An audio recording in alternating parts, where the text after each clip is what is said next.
Il y a beaucoup de networking qui a lieu ici, les discussions sont de hyper haut niveau. C'est toujours hyper inspirant de parler avec ses pairs et de voir leurs challenges du moment, comment ils y répondent, etc. Et c'est no bullshit.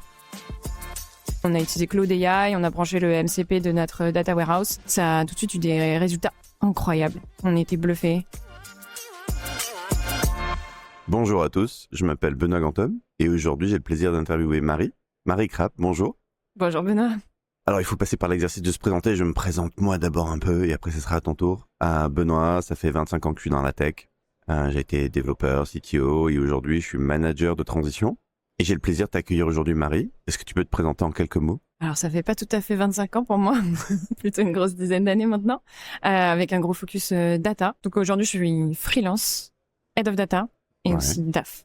Tu bosses dans quelle boîte ? Choose, principalement. Tu peux nous remettre un petit peu de contexte ? Qu'est-ce que c'est ? Qu'est-ce que tu fais là-bas ? Choose, c'est une application de e-commerce avec des flash sales, des ventes éphémères. Donc on sort des nouvelles marques tous les jours pour une durée limitée avec de la curation. On essaye de trouver des pépites, du made in France, de l'artisanal, bio, vegan, etc., etc. Et aujourd'hui, on est au summit de Tech Rocks. Yes. Tu as joué un rôle cette année, tu peux nous en parler un petit peu ? Alors moi, ça fait 5 ou 6 ans que je suis membre du comité de contenu de Tech Rocks. Ouais. Donc le petit groupe de lutins qui prépare la conférence, enfin, son contenu en tout cas, qui sélectionne les speakers, qui essaye de construire le fil rouge, etc. Et en plus, il se trouve que cette année, je suis montée sur scène avec Didier au tout début de la conférence pour un petit peu introduire le sujet de cette année et couvrir les 5 grands domaines d'impact de l'intelligence artificielle aujourd'hui.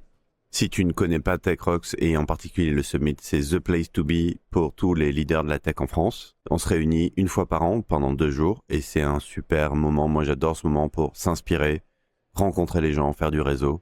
C'est vraiment un endroit génial pour ça. Ce que j'aime particulièrement ici, c'est que vous faites pas de call for paper, quoi. Vous faites pas d'appel. C'est vous qui allez chercher les gens en fonction d'une ligne éditoriale que vous avez choisie. Et cette année, c'était l'IA. L'IA, c'est ça. Et alors, si je peux me permettre, on en a fait des CFP. Dans le passé. Ah oui ? Ok, on a d'accord. vite arrêté, oui. Moi, j'ai été responsable du dépouillement des premiers CFP. Ok. Et en effet, on a arrêté. C'est pas dans l'ADN. C'était une catastrophe. Et donc maintenant, on ne fait plus que aller chercher les gens. Tu peux nous raconter le switch ? Qu'est-ce qui fait que vous avez basculé ? Eh bien, tout simplement qu'on recevait des dizaines et des dizaines de candidatures de pitch qui étaient un petit peu à côté de la plaque, qui n'étaient pas dans l'esprit Tech Rocks. Donc, c'était plus de travail d'éplucher tout ça et de contacter les gens et de leur dire non, mais nous, on est sur tel genre de conférence pour tel public, no bullshit, etc., etc. Et finalement, il y a même pas 1% qui passait ce filtre-là. Vas-y, c'est l'occasion de nous en dire un peu plus. C'est quoi l'ADN Tech Rocks pour toi ? L'ADN Tech Rocks, l'entraide, je pense que tu l'as bien dit. Il y a beaucoup de networking qui a lieu ici. Les discussions sont de hyper haut niveau. C'est toujours hyper inspirant de parler avec ses pairs et de voir leurs challenges du moment, comment ils y répondent, etc. Et c'est no bullshit. Le numéro 1 qui me vient en tête quand on parle de Tech Rocks, c'est no bullshit. On pousse beaucoup les speakers sur scène à dire les choses comme elles sont, sans langue de bois. Parfois, c'est difficile, politiquement ou personnellement, d'oser faire ça. Mais quand les gens osent, en général, c'est génial. Ouais, c'est des vrais retours d'expérience, quoi. Et alors, sur cette thématique de l'IA, est-ce que tu peux nous en dire un petit peu plus ? Qu'est-ce que tu en fais dans ton entreprise de tout ça ? Chez Choose, on fait pas mal de choses sur l'IA. On en a en prod depuis longtemps. Hein. On n'a pas attendu la vague GenAI. Comme beaucoup de boîtes de notre style, on a notamment des algos de reco, de la personnalisation du contenu, que ce soit pour les ventes, leurs ordres, quand tu consultes l'app, ou les communications CRM, email, notification push. Genre, t'avais quoi ? T'avais des algos de deep learning qui faisaient de la catégorisation, des trucs comme ça ? Alors, pas de la catégorisation, vraiment des systèmes de recommandation. Donc, de la personnalisation de ranking. On rank 200 ventes, par exemple. Okay. Et le ranking pour toi va être différent du ranking pour moi. D'accord, ok. C'est à l'échelle individuelle, c'est pas par catégorie. Quel type d'algo, quel type d'IA vous utilisiez pour ça ? C'est en effet du deep learning. On fait de la régression pour obtenir des scores, si tu veux. Entre chaque utilisateur et chaque vente, on a envie d'avoir un score. Et après, on va ranker les ventes du plus haut score au plus bas score, grâce à ton historique. Si j'insiste sur ça, c'est pour qu'on se rappelle qu'il n'y en a pas qu'une d'IA. Ça, c'était un des trucs qui a bien émergé dans la conférence du matin. C'est vrai que ce mot est devenu un peu valise aujourd'hui. Il y a plein d'IA et ça n'a certainement pas attendu la vague de l'IA générative pour exister. Bien sûr. Et d'ailleurs, en prod, chez Choose, on a toutes sortes d'IA différentes. On utilise de l'IA pour faire de la traduction automatique des fiches produits, Ok. Parce que notre app, elle est aussi aux US. Et évidemment, on n'a pas envie de traduire des centaines de milliers de fiches de produits chaque année. On utilise de l'IA pour les images, pour à partir d'un certain packshot, le redimensionner pour qu'il fit bien avec notre app. Ça, c'est effectif, ça marche bien, si? Ouais, même en batch. C'est-à-dire qu'on arrive à faire des traitements maintenant sur des centaines d'images à la fois et pas juste une par une. Donc ça, c'est des impacts en termes de productivité et de qualité du rendu de l'app qui sont énormes. Et puis maintenant, on a la vague agentique. On est à fond dedans. On a quelqu'un en interne qui est absolument génial, qui est un peu chercheur dans l'âme, mais très pragmatique. On a développé notre propre plateforme qui permet de créer des agents. Ok. On n'est pas parti avec un distributeur. Vous avez fait ça in-house? In-house, voilà. Mais en vrai, pour un coût total de développement hyper raisonnable. Et donc maintenant, concrètement, tu as une interface hyper simple. Tu cliques sur créer un agent. Tu sélectionnes tes serveurs MCP, pour ceux qui savent ce que c'est les serveurs MCP. Donc, tu vas pouvoir discuter avec tout un tas d'outils de la boîte, Notion, notre data warehouse, les G-Sheets, et il y en a vraiment plein d'autres. Et après, tu rédiges un pré-prompt à ton agent et ensuite, tu le publies. Donc, tu décides à qui tu le partages. Et voilà, t'as ton agent. Moi, du coup, j'ai 2 questions. La première, comment vous gérez les droits? Je sais que c'est un vrai gros sujet de savoir comment tu gères ces droits-là. Quand j'étais chez Usign, j'ai assisté à la mise en place de Dust et c'était un sujet autant énorme, autant gros à considérer que l'agent lui-même, en fait, que la techno en lui-même, c'est de savoir comment tu vas gérer tes droits à partir du moment où tes agents vont commencer à vivre. Il y a des gens qui vont interagir avec. Comment tu t'assures que les datas auxquelles l'agent accède soient conformes à ce à quoi les gens qui utilisent l'agent ont droit d'accéder, en fait. Bien sûr, et c'est au centre d'ailleurs du déploiement d'un truc comme ça, c'est qu'il faut pas se louper sur des aspects sécurité, accès aux données, etc. Là, la façon dont ça fonctionne, c'est très simple, c'est-à-dire que quand tu te logs sur notre plateforme, à partir du moment où tu vas utiliser un agent ou créer un agent qui a besoin par exemple de G-Sheet, du MCP G-Sheet, ça va t'ouvrir une pop-up d'authentification sur G-Sheet. Donc c'est en ton nom. Ah ok, d'accord. Donc l'agent Voilà. agit en ton nom. Ah ouais, donc vous avez résolu ça de manière assez simple entre guillemets. Et ça a plein d'avantages en fait à plein d'endroits. Typiquement, si j'ai envie d'utiliser, typiquement moi je le fais. Je suis DAF. Régulièrement, je dois sortir les reporting financiers pour les investisseurs, les actionnaires. Process long et fastidieux. Et à un moment, je me suis dit mais attends Marie, t'as cette plateforme à dispo, go. On crée un agent qui a le data warehouse, qui a les G-Sheets avec le business plan, le PNL et tout le tralala. Ça ressemble quand même à un bon use case, ça, d'agent, ça. Yes. En effet. Je ne sais pas pourquoi j'y avais pas pensé plus tôt. Et en fait, il a accès à Notion. Du coup, il me demande de me loguer. C'est sur mon Notion perso. Du coup, grâce à ça, il a accès à tout l'historique de nos reporting invest, qui sont évidemment pas sur une page publique accessible à tous. Et ensuite, il va créer en mon nom une nouvelle page avec le nouveau reporting financier du dernier trimestre. Donc le fait que ce soit à chaque fois authentifié en ton nom, ça permet de créer des dashboards sur l'outil de BI via ton compte, dans ta collection personnelle, dans ton compte Notion perso, etc. Ça, c'est top. Et ça, typiquement, c'est quelque chose qui t'a pris combien de temps, combien d'énergie, qui a été simple à roder, ou il a fallu que tu y retournes à plusieurs fois? L'agent reporting? Ouais, par exemple, l'agent reporting. 1 heure. Et tu gagnes combien de temps? Une journée de travail à chaque fois que je dois sortir. Par mois ou par trimestre, je sais pas. Exactement. C'est ouf. Ah oui, ça me fait très plaisir. En gros, maintenant, c'est 1 heure de relecture et je peaufine quelques points, alors qu'avant, c'était copier-coller, mise en forme. Et comment tu as confiance dans les chiffres qui sortent? Parce que ça, c'est un gros truc aussi. Comment tu checkes? Parce que l'IA, elle a une faculté assez dingue de te présenter des choses en disant « Oh, regarde, c'est là !» Si tu développes pas un minimum d'esprit critique, tu peux vite partir dans des grosses hallucinations, des gros délires. Ouais. Comment tu checkes ça? Parce que c'est pas un peu tentant à un moment de se dire allez, ça a marché jusqu'à maintenant, j'ai un peu moins de temps, j'ai qu'une demi-heure, on fait ça un peu vite. Comment tu t'assures au-delà de la conscience professionnelle, on va dire, mais au-delà de ça, déjà simplement comment tu vérifies les datas? C'est pas parce que tu utilises un agent que tout va être de la responsabilité de l'agent, tu restes la personne accountable. Ouais. C'est pas que tu défoncer. Forcément, j'envoie pas le reporting sans avoir vérifié les chiffres. Il se trouve que je les manipule tous les jours. Je les connais un petit peu par cœur.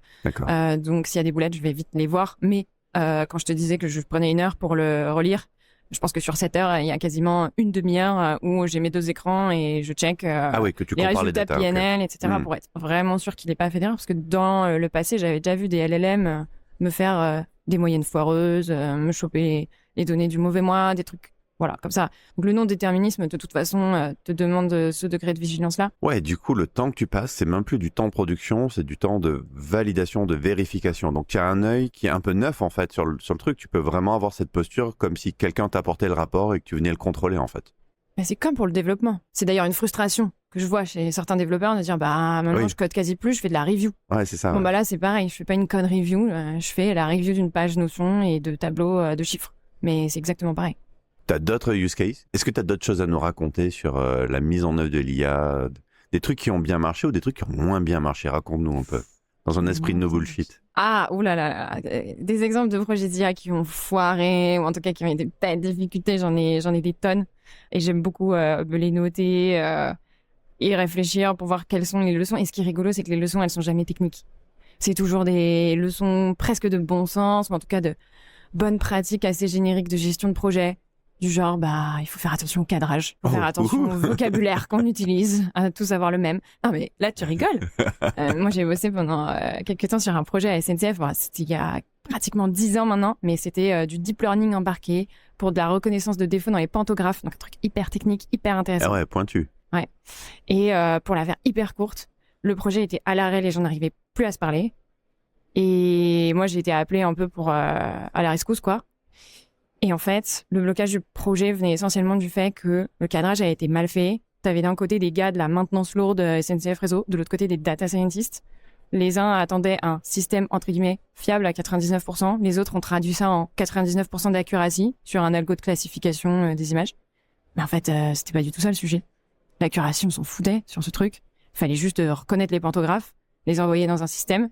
Et il se trouve que sur la classe pantographe, l'algo, il était mauvais. Donc l'accuracy était bonne, mais le recall et la précision sur la classe pantographe étaient nuls. Les gens n'arrivaient même plus à se parler, à se comprendre sur la réussite du projet juste à cause de ça. Alors, évidemment, je simplifie. Mais ça, c'était incroyable de se rendre compte qu'un projet industriel de cette ampleur-là avait du plomb dans l'aile, et c'est peu dire, à cause du jargon métier et d'un mauvais cadrage, de ne pas avoir défini les KPI qui allaient faire le succès du projet. Et sur des exemples plus récents, notamment avec l'Agentique, est-ce que vous êtes mangé un peu les dents sur quelque chose? Je dirais que, mais c'est assez bateau, mais on a été peut-être un peu vite dans le déploiement de notre première solution de data analytics. Je sais même pas si on peut parler d'agent, mais en gros, on a utilisé Cloud AI, on a branché le MCP de notre data warehouse. Ça a tout de suite eu des résultats incroyables. On était bluffés. Et en fait, très vite, on l'a mis dans les mains de tous les head-off de la boîte, les founders et toutes les personnes qui manifestaient un gros intérêt. Sauf que, ça revient à ta question de tout à l'heure, toutes ces personnes n'ont pas forcément la culture data nécessaire pour prendre du recul sur les chiffres qui sont sortis, sur les conclusions toujours aussi convaincantes des LLM. Et ça a eu des effets de bord très, très, très rapidement. Genre, raconte-nous, si tu peux nous donner une anecdote croustillante d'un moment de what the fuck. Oh, croustillante. Oh, je vais me faire taper sur les doigts, j'espère qu'ils écouteront pas ça, mais il y a notamment un head of de la boîte qui a fait toutes des analyses et son LLM lui disait, en gros, pour améliorer le plan de trésor de la boîte, l'une des premières actions à mener, c'est raccourcir très fortement le délai de paiement fournisseur. Ce qui est une aberration dans la gestion de la trésorerie. Plus tard, raccourcir les délais de paiement fournisseur, j'allais dire, c'est l'inverse normalement. Bah oui, plus tard tu payes tes fournisseurs. Mieux ta trésor sport. Mais là, c'était incroyable de voir quand quelqu'un qui est brillant et qui a fait en plus des études de commerce et tout, mais s'est laissé complètement embarquer par le LLM, qui lui a sorti des chiffres, qui lui a sorti des liens de best practice, qui lui a sorti des graphes et tout, et qui lui a dit, mais en fait, il faut que tu te mettes à payer tes fournisseurs à 30 jours et tu vas gagner 600K. Et limite, si j'étais pas revenue de vacances, ils auraient demandé une différence de faire. Enfin, ouais. Et donc ça, c'est assez bluffant. Tu vois, de voir qu'en effet, chaud quand même. Comme tu le dis, sur quelque chose qui, si tu prends 2 pas de recul, tu sais que c'est à l'envers, et pourtant, tu arrives à te faire convaincre. C'est ça. C'est Saint-Denis. Ouais, on a parlé de cette image avec Didier hier. Saint-Denis qui est décapité, qui a sa tête dans ses mains. Et le risque aujourd'hui, c'est qu'on mette tous notre tête dans nos mains, qu'on l'actionne plus dans les moments critiques, quoi. Il y a un sujet qui revient souvent, c'est la question de la data et de la propreté de la data et de comment ces LLM vont avoir, ces agences LLM, toute cette IA va être d'autant plus pertinente que la data est propre. À l'inverse, plus c'est le bordel et moins tu as de chances d'avoir quelque chose de pertinent. toi qui as ce double rôle assez original, à la fois d'être du côté data et du côté finance, qui est, on va dire, un bon utilisateur de la data, j'imagine, en interne, comment est-ce que tu perçois ces enjeux-là dans la boîte? J'ai envie de te dire, rien de nouveau sous le soleil. Ouais. En fait, garbage in, garbage out, depuis combien de temps on entend ça? Ah oui, alors ça, il faut que tu m'en dises. Je t'ai entendu parler de ça on stage, là. Qu'est-ce que ça veut dire? Donc, garbage. Ouais, ça, c'est les poubelles. Voilà, les poubelles. In, out. Si t'as n'importe quoi. Ah, ok. Désolé pour le terme. Si t'as de la merde en Si t'as de entrée, la merde en entrée, t'as de la merde en sortie. t'auras de la merde en sortie. Ok, Donc, d'accord. à un moment donné, si ta donnée, elle est pas structurée ou si elle est pas clean, si elle est pas documentée, si tes noms de table, ils sont pensés n'importe comment, tes champs, ils sont pas cohérents, etc. Faut pas imaginer faire des miracles. Tu peux avoir tous les MCP, les règles, les LLM du monde. À un moment donné, si ta donnée n'est pas compréhensible, ils comprendront pas mieux que les autres. Ce qui est ouf dans cette histoire, c'est que je vois vraiment ce mouvement où l'IA est une superbe opportunité de valoriser ces choses-là qui jusque-là étaient pas toujours bien valorisées. Moi, je vois dans les parcours que j'ai eus. Et tu vois, dans le code, c'est un peu pareil. Moi, j'ai été un grand adepte du craft et je l'ai beaucoup promu, software craftsmanship. Et pas plus tard que ce matin, je lisais un post sur LinkedIn qui disait on n'a plus besoin de ça, en fait. On s'en fout. On s'en fout maintenant. L'IA va tout gérer pour nous. Et moi, ça m'a fait... Alors, le post m'a fait un peu froid dans le dos en mode waouh, si on part comme ça, on remarque, ils vont vite aller au carton normalement, vu la capacité exponentielle des IA de faire de la merde, ça va vite cartonner. Mais ce que je trouve génial, c'est justement qu'au contraire, toutes ces bonnes pratiques qu'on s'est évertuées à promouvoir pendant des années, je trouve qu'elles ont un impact tellement énorme sur l'efficacité de ces systèmes que je me dis cool, on va vraiment enfin considérer ces trucs-là, quoi. Parce que de toute façon, les gens qui le feront pas seront moins efficaces ou se prendront des murs. Je sais pas ce que t'en penses. Ah, mais je pourrais pas être plus alignée. Et ce que tu disais tout à l'heure, c'est d'une grande naïveté. Après, peut-être que l'avenir me donnera tort et que l'IA va aussi faire le cleaning, la doc et tout repasser derrière nous. Mais pour l'instant, en tout cas, si tu veux des bons résultats, rapides, efficaces, notamment avec des agents, on n'en est pas là. Donc, t'en as besoin de cette qualité, cette structuration, cette documentation. Et je suis d'accord avec toi. C'est génial d'avoir maintenant cette nouvelle... ce nouvel argument de dire on vous bassine à faire attention à votre modélisation de données, à documenter tous les champs pour la discoverabilité, la maintenance, etc. Mais maintenant, il y a aussi pour le use case GenAI de réussir à exploiter cette donnée de manière automatique via des agents, etc., etc. Nous, on le voit et ça fait trop plaisir à l'équipe de constater tous les bénéfices de l'énorme travail de modélisation qui a été fait. Et c'est très rigolo parce que nos agents sont révélateurs des lacunes qui nous restent. Généralement, un agent qui fait n'importe quoi, et bien on tombe très vite sur ce modèle-là, on l'avait fait un petit peu à la va-vite, ou alors il a été mal documenté. Et j'aime du ce coup, côté c'est génial. révélateur, ouais. Et ben oui, maintenant, c'est rigolo, on utilise certains agents juste pour trouver les endroits où il faut qu'on rebosse. Et d'ailleurs, pas que dans le domaine data ou tech, on le fait aussi dans le domaine RH ou support. Tu vois, par exemple, notre équipe RH, elle nous a dit, mais est-ce que je peux pas avoir un agent RH pour répondre à toutes les questions internes qui sont souvent la réponse est dans les notions, voilà, les congés, les frais de déplacement. Exactement, les process, comment je fais pour être remboursé de mes transports, etc., etc. Et on a dit ok, et on a fait toute une phase de test. Et c'était super rigolo de voir que quand l'outil était à côté de la plaque ou juste n'arrivait pas à répondre, c'est tout simplement qu'il y avait un manquement dans la doc RH sur Notion. Et donc toute la phase de rodage, c'était pas un rodage technique, c'était un rodage de l'équipe RH pour compléter la documentation dispo. Quand l'agent disait n'importe quoi, c'est ça. Tu complètes la source en fait. Et du coup, côté data, c'est exactement la même chose. Des fois... là, c'est pour te donner un exemple hyper concret, on vient de vendre notre calendrier de la vente chose. Énorme succès, sold out le premier jour. Première question de l'équipe marketing, c'est combien j'en produis l'année prochaine.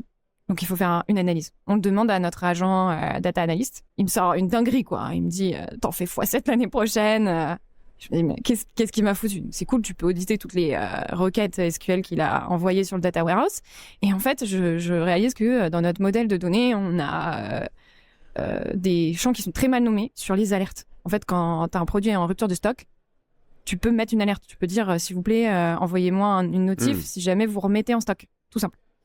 Et sauf que y a un truc, ça s'appelle expired alert, sent alert, mais c'est pas clair. Ça veut dire quoi, alerte envoyée dans ce cas-là?